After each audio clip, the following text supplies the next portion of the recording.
Hi, so today we're going to be installing mud flaps on this Tesla Model 3. These are the RPM mud flaps, the screwless kind. These are the instructions. There are no instructions. They're not terribly difficult, but I just figured I'd do this to help you guys out if you're installing these. Let me show you a couple reasons why you'd want mud flaps on here. So this is used, this Tesla, and you can see already down the side, see how this is just peppered up?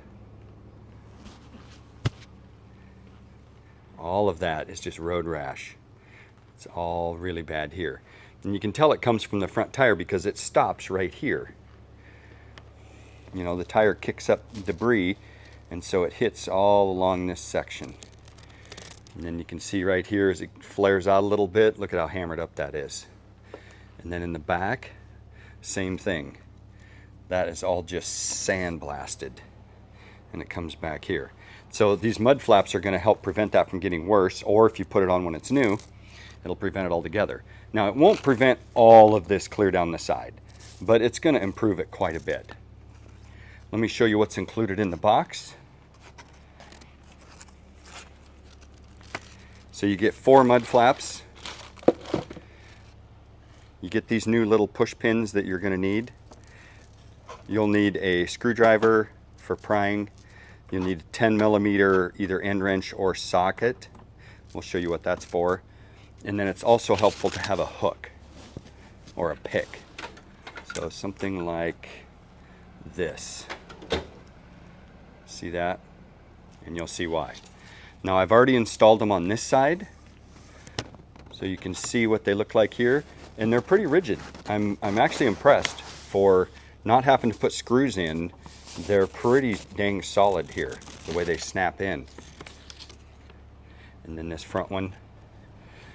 So see, it provides this much more protection against rocks and stuff kicking up on the side. Okay, so let's get around here and we'll get started. Okay, got the camera set up here. Hopefully you can see what's going on. I've got a light, I'll hit it every once in a while so you can see. First thing is, you'll do yourself a favor by turning the front wheel in like this to give you more clearance. Next, we want to take these fasteners out. This is where the little hook thing comes in handy. Okay, I'll put the light down, hopefully you can still see. So you pry those little guys out, like this.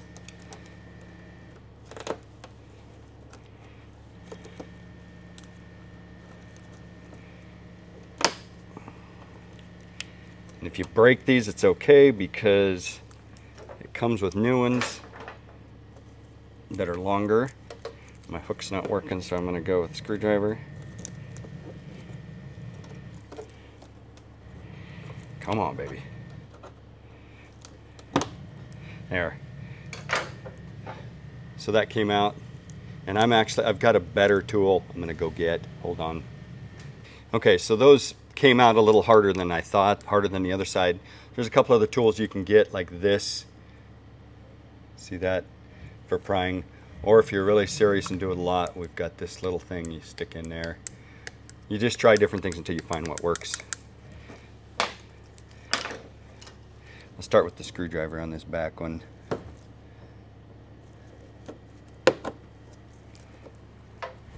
Yeah, see, that one came out, piece of cake. Okay. So we've got that one. Now we'll go get the one right mud flap. They are labeled.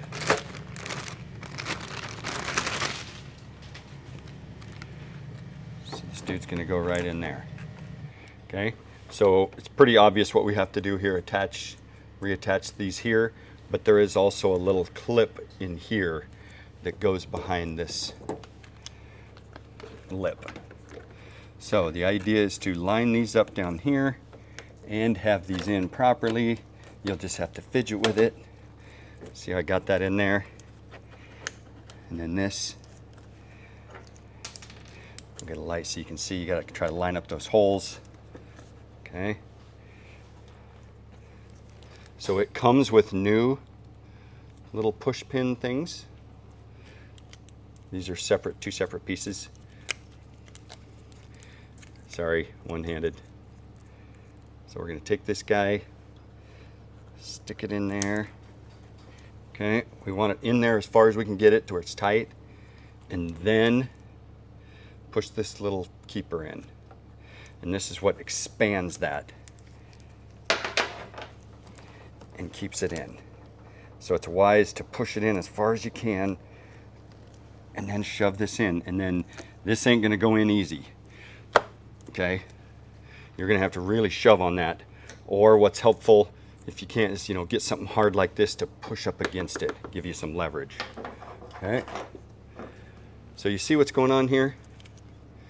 This little thing, it goes in there, and then when you push this in side, it expands those little fingers and it keeps it in there. Very common automotive keeper. Okay, put that one in,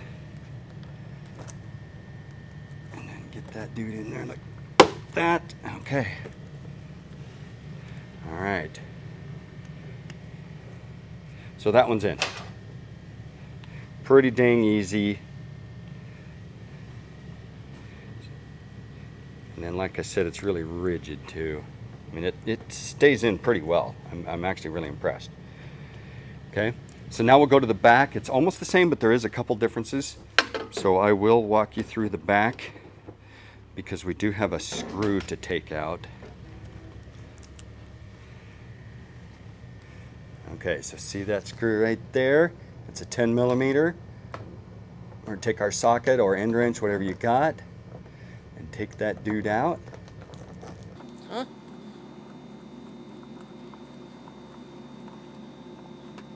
Okay, and then back here, we've got the same fasteners.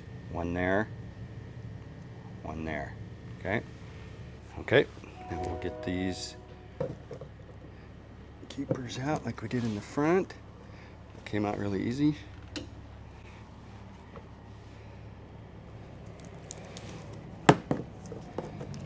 Boom. Rear right.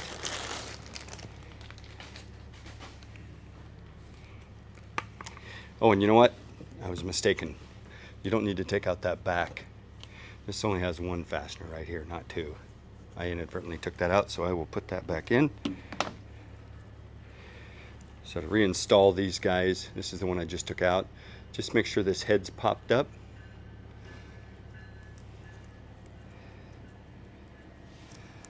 And just stick it back in there.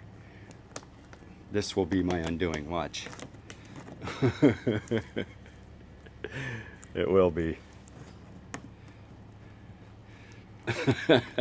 Isn't that the way it goes? Okay, I will reinstall that when I get more time and you guys don't have to watch me fight with it. I mean, unless that's entertaining, we'll see.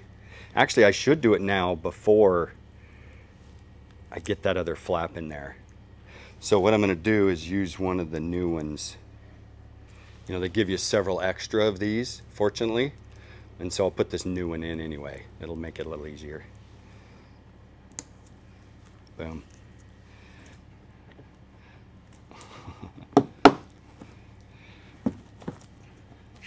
See, now that one didn't pop all the way. There we go. So use the screwdriver trick on there. Now I already installed these on the other side. You'd think I would have remembered not to take that back one out. Anyway, the pressures of the camera, right? And then that's, see that right there? That's where that 10 millimeter screw is going to go back in here. And then up in here's got this same little clip that needs to clip up in here, and that's what hangs on to the top. Okay, so you just kind of align it. I recommend getting the clip part fastened first. You know, get it at least into somewhat position, because doing this after you screw it in will be much more difficult. Okay, so make sure it's in there, and this, I had to wrestle with it on the other side too.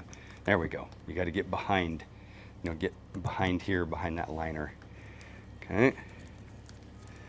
And then again, we make sure that little hole lines up to where we need. Right here. And then get this in here.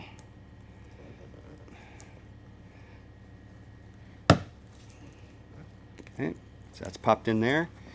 Now we'll get the screw up in there.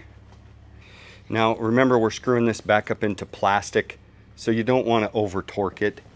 You know, just use your common sense here. Screw it by hand.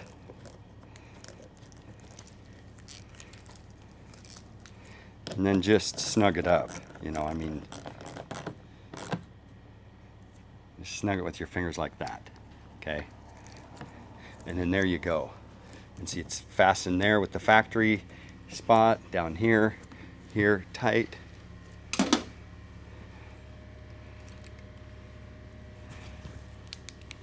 And boom. See, so that goes up in there, gives it a nice anchor point. And then all in there. See, don't take out that back one. Don't need to. Okay. So there you go. Pretty dang easy. Couple of tips. If you're not fortunate enough to have a lift like this, I would say obviously all safety precaution if you're jacking and to cook the car up.